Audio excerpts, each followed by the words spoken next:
A ver, cuando uno piensa en la filosofía medieval, ¿qué imagen le viene a la cabeza? Seguramente la de monjes enclaustrados, copiando manuscritos a la luz de una vela, en una época de parón intelectual. Pero esa imagen, la verdad, es en gran parte un mito. Lo que vamos a hacer aquí es desmontar esa idea, para descubrir que la Edad Media, lejos de ser un bloque de pensamiento único, fue un campo de batalla de ideas que acabó creando una síntesis grandiosa para luego verla desmoronarse de una forma espectacular. Y esa es la pregunta clave. ¿Fueron de verdad esos 1000 años entre la caída de Roma y el Renacimiento una edad oscura?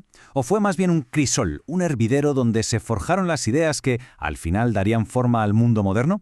Pues la respuesta corta es que fue, sin duda, un campo de batalla intelectual en toda regla. Entonces, ¿de dónde sale esta fama de la Edad Oscura? Pues curiosamente, en parte la crearon los mismísimos filósofos que iniciaron la modernidad, gente como Francis Bacon o René Descartes. Para vender su propio trabajo como algo totalmente nuevo y revolucionario, necesitaban un enemigo, un hombre de paja, y lo encontraron en lo que ellos llamaron, con bastante desprecio, la escolástica. La pintaron como un sistema rígido, estancado y servil para que sus propias ideas parecieran mucho más brillantes. El historiador Frederick Coplestone lo resume de maravilla. Para esos críticos escribió: toda la filosofía medieval constituía un solo bloque, un árido juego de palabras y una servil dependencia de la teología.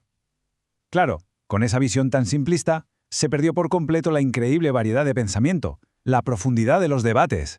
Se veía un bloque gris y uniforme, donde en realidad había un universo de ideas en ebullición. Porque lejos, lejísimos de ser una época de estancamiento, el apogeo de la Edad Media, sobre todo el siglo XIII, fue testigo de uno de los proyectos intelectuales más bestias de la historia, el intento de construir un único sistema de pensamiento coherente que lo explicara absolutamente todo, una gran síntesis. ¿Y qué fue el motor de este proyecto tan ambicioso? Pues en gran medida, el redescubrimiento de un gigante, Aristóteles. Su obra había estado prácticamente perdida en Occidente durante siglos, pero gracias a las traducciones del mundo islámico y judío, sus textos completos volvieron a circular. Y fue una auténtica bomba. De repente, Europa tenía delante un sistema de conocimiento completísimo y súper sofisticado que, ojo, no le debía nada al cristianismo. Había que hacer algo con eso. Y el método que se usó para encajar a Aristóteles fue la escolástica, que no era un conjunto de creencias como se suele pensar, sino una forma de trabajar, un método de debate y argumentación súper riguroso. El objetivo era, digamos, construir una especie de catedral intelectual, una catedral donde la razón, encarnada por la filosofía griega, y la fe, representada por la doctrina cristiana, pudieran convivir en una única estructura, sólida y armoniosa. Y si este proyecto era una catedral, el arquitecto jefe fue, sin ninguna duda, Tomás de Aquino. Este monje dominico se echó a la espalda la tarea titánica de fusionar la filosofía de Aristóteles, que parte del mundo que vemos y tocamos, con casi 1000 años de teología cristiana, que era mucho más platónica, más abstracta. Es que el conflicto era tremendo. Aquino tenía que reconciliar dos caminos hacia la verdad que parecían ir en direcciones opuestas.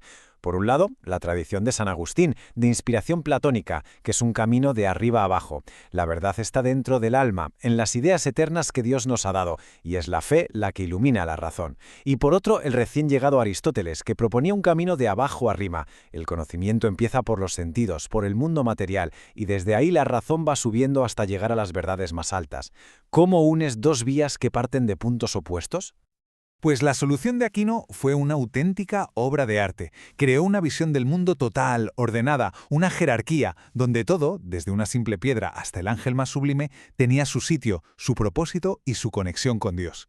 En su sistema, razón y fe no eran enemigas, sino que eran como las dos alas que permiten al ser humano volar hacia la verdad.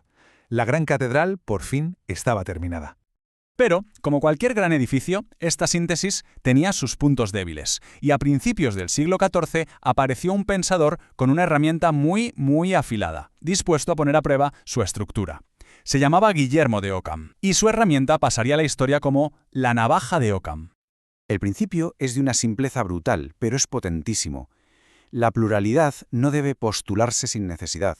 O, dicho de otra forma, si tienes dos teorías que explican lo mismo, quédate con la más sencilla, la que necesite menos suposiciones raras. Es un principio de economía mental. Y con esta navaja, Ockham se puso a afeitar, a cortar todo lo que le parecía superfluo en la gran síntesis del siglo anterior. El primer corte fue directo a la metafísica. La filosofía anterior daba por hecho que existían conceptos universales, como la humanidad en mayúsculas o la justicia como algo real. Occam aplicó la navaja y dijo, innecesario. Lo único que existe de verdad son las cosas individuales, esta persona concreta, este caballo de aquí. Humanidad es solo un nombre, una etiqueta que usamos en nuestra mente para agrupar cosas. Esto, que se llama nominalismo, simplificó el panorama de la realidad de un plumazo. El segundo corte fue todavía más bestia. Pensadores como Aquino habían creado pruebas lógicas súper complejas para demostrar no solo que Dios existe, sino que además es único, todopoderoso e infinito. Occam las cogió, las analizó con su lógica afilada y llegó a la conclusión de que la razón, por sí sola, no podía demostrar todo eso. Podía llevarnos a pensar en una primera causa, vale, pero no podía probar que esa causa fuera el Dios del cristianismo. Esos atributos, para Occam, eran cuestión de fe, no de demostración lógica. Y aquí viene la consecuencia final, que lo cambia todo. La gran síntesis se rompe. Fe y razón, que antes trabajaban juntas en la misma catedral, ahora se separan, y cada una se va por su lado. La filosofía, ya liberada de tener que justificar la teología, se puede centrar en lo que la razón sí puede conocer, el mundo natural, lo que se puede observar y medir. Y la teología, por su parte, se queda con el ámbito de la revelación divina. La catedral se había partido en dos. Pero, y esto es lo más fascinante, este desmoronamiento no fue un desastre, fue todo lo contrario. Abrió un camino completamente nuevo. Al dejar que la filosofía se centrara en el mundo natural, se despertó un nuevo espíritu de investigación empírica. La pregunta principal ya no era el porqué de las cosas, la finalidad que buscaba Aristóteles, sino el cómo. ¿Cómo funcionan las cosas, mecánicamente? Hay un ejemplo perfecto para entender este cambio de chip. Explicar por qué una piedra sigue moviéndose después de lanzarla. Para Aristóteles, la explicación era que el aire, movido por la mano, seguía empujando la piedra por detrás. Es una explicación teleológica, basada en la naturaleza de los elementos. Pero para pensadores del siglo XIV como Jan Buridan, esto no cuadraba. Ellos propusieron la teoría del ímpetu. El lanzador le transfiere una fuerza, un impulso a la piedra, y esa fuerza se va gastando. Esto ya no es por qué, es cómo. Es el embrión de la física moderna, de la idea de inercia.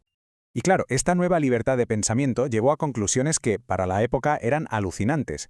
Por ejemplo, Nicolás de Oresme, casi 200 años antes de Copérnico, ya se atrevió a escribir que, usando el principio de simplicidad de Occam, era mucho más lógico y sencillo suponer que la pequeña Tierra gira sobre sí misma, en vez de pensar que todo el universo inmenso da una vuelta a su alrededor cada día. No lo afirmó como un hecho irrefutable, pero demostró que era una idea perfectamente racional. Así que, al final, vemos que el desmoronamiento de la síntesis medieval no fue una regresión a la oscuridad, ni mucho menos. Fue, en realidad, la demolición necesaria de una vieja estructura que permitió que se empezara a construir algo completamente nuevo, el mundo moderno. El legado que dejó este cambio es inmenso. Primero, se pusieron los cimientos de la ciencia moderna, basada en observar y medir. Segundo, al separar razón y fe, se abrió la puerta a pensar en un poder político secular, independiente de la Iglesia, una idea clave para el Estado moderno. Y tercero, ese foco de Occam en lo individual, en la cosa concreta, fue un anticipo del individualismo que luego sería un pilar del Renacimiento y de toda la modernidad. Y todo esto nos deja con una última pregunta, una para darle vueltas. Aquella gran catedral medieval, con todos sus problemas, ofrecía una visión del mundo unificada, donde todo estaba conectado y tenía un sentido. Su derrumbe nos dio la ciencia, la política y el individuo modernos, pero también nos dejó con un universo un poco fragmentado. Así que la pregunta es, hoy en día, ¿qué es lo que mantiene unida nuestra visión del mundo? ¿Tenemos siquiera una? Ahí lo dejo.